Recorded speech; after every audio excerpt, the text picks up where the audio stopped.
കേന്ദ്ര സർക്കാരിന്റെ കുരുട്ടുബുദ്ധിയാണ് ഇപ്പോൾ ഉണ്ടാക്കാൻ പോകുന്ന ഡീലിമിറ്റേഷൻ. അതിനകത്ത് ഡീലിമിറ്റേഷൻ കമ്മീഷൻ കേന്ദ്ര സർക്കാരിന് കൃത്യമായിട്ടുള്ള ഒരു ഗൈഡൻസ് നൽകുന്നില്ല. പകരം കേന്ദ്ര സർക്കാർ പറയുന്നത് കമ്മീഷൻ വെള്ളം തൊടാതെ വിഴുങ്ങുകയാണെന്ന് ആന്ധ്ര മുഖ്യമന്ത്രിയായ ചന്ദ്രബാബു നായിഡു പറഞ്ഞതോടുകൂടി മോദി വെട്ടിലായിരിക്കുകയാണ്. ആന്ധ്ര മുഖ്യമന്ത്രിയായ നായിഡു തന്റെ സംസ്ഥാനത്തെ ലോക്സഭാ സീറ്റുകളുടെ എണ്ണം കുറയാൻ സാധ്യതയുണ്ട് എന്ന് മനസ്സിലാക്കിയ നിമിഷം മുതൽ അദ്ദേഹം വെപ്രാളത്തിലാണ്. 25 സീറ്റുകളാണ് ആന്ധ്രാപ്രദേശിൽ ഉള്ളത്. തെലങ്കാനയിൽ 17 ലോക്സഭാ സീറ്റുകളാണ് ഉള്ളത്. ഇതിൽ എടുത്തു പറയുകയാണെങ്കിൽ കഴിഞ്ഞ 2024 ലോക്സഭാ തെരഞ്ഞെടുപ്പിൽ 8 ലോക്സഭാ സീറ്റ് BJPക്ക് തെലങ്കാനയിൽ നിന്ന് കിട്ടിയപ്പോൾ ആന്ധ്രയിൽ നിന്നും സഖ്യത്തിന്റെ ഭാഗമായി അവർക്ക് മത്സരിച്ച് വിജയിക്കാൻ സാധിച്ച സീറ്റുകളുണ്ട്. അതായത് ചുരുക്കി പറഞ്ഞാൽ BJPക്ക് 10ൽ കൂടുതൽ സീറ്റ് ആന്ധ്ര മേഖലയിൽ നിന്നും നേടിയെടുക്കുക എന്ന് പറയുന്നത് ചരിത്രപരമായ ഒരു നേട്ടം തന്നെയാണ്.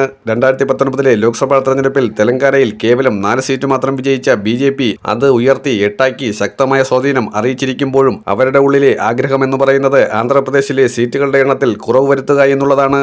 ആന്ധ്രാപ്രദേശിന്റെ വിഭജന സമയത്ത് തെലങ്കാനയിലെ ജനസംഖ്യയും ആന്ധ്രയിലെ ജനസംഖ്യയും കൃത്യമായി എടുത്തപ്പോൾ ആന്ധ്രയിലെ ജനസംഖ്യയ്ക്ക് ആനുപാതികമായ ലോക്സഭാ സീറ്റുകൾ താരതമ്യേന തെലങ്കാനയെ വെച്ച് നോക്കുമ്പോൾ കൂടുതലായിരുന്നു. തെലങ്കാനയിൽ ഇപ്പോഴത്തെ ജനസംഖ്യാനുപാതം നോക്കുമ്പോൾ അവിടെ 17 പകരം 20 ലോക്സഭാ സീറ്റെങ്കിലും കൊടുക്കേണ്ടതായിരുന്നു എന്നുള്ള ഒരു കൃത്യമായ നിഗമനത്തിലേക്ക് എത്തുകയാണ്.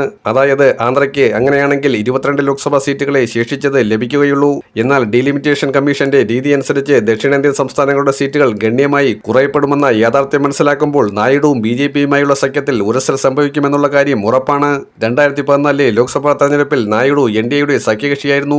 അന്ന് കേന്ദ്രമന്ത്രിയായി TDPയിൽ നിന്നുണ്ടായിരുന്നത് അശോക് ഗജപതി രാജു പശുപതിയാണ്. ഇപ്പോൾ റാം മോഹൻ നായിഡുവാണ് TDPയുടെ ക്യാബിനറ്റ് മന്ത്രി. രണ്ടുപേരും വഹിച്ചിരുന്നത് സിവിൽ ഏവിയേഷൻ വകുപ്പ് തന്നെയാണ്. എന്നാൽ നിലവിലെ രാഷ്ട്രീയ സാഹചര്യം കൂടുതൽ വ്യക്തമാകുമ്പോൾ TDP BJPയുമായുള്ള ബന്ധം ഉപേക്ഷിക്കാനുള്ള സാധ്യത ഏറെ നിർണായകമായി കഴിഞ്ഞിരിക്കുന്നു. TDPക്ക് ഈ രാഷ്ട്രീയ കച്ചവടത്തിൽ നിന്ന് നേട്ടമൊന്നും തന്നെ ഇല്ല എന്ന് ബോധ്യപ്പെടുന്ന സാഹചര്യമാണ്. മാത്രമല്ല ഇത്തവണത്തെ യൂണിയൻ ബജറ്റിൽ ആന്ധ്രയുടെ അവകാശങ്ങളെ ഹനിച്ചുവെന്നും ചന്ദ്രബാബു നായിഡു പറയുമ്പോൾ അത് NDAയ്ക്കുള്ള ഒരു അപായ സൂചനയായി കണക്കാക്കപ്പെടുന്നു.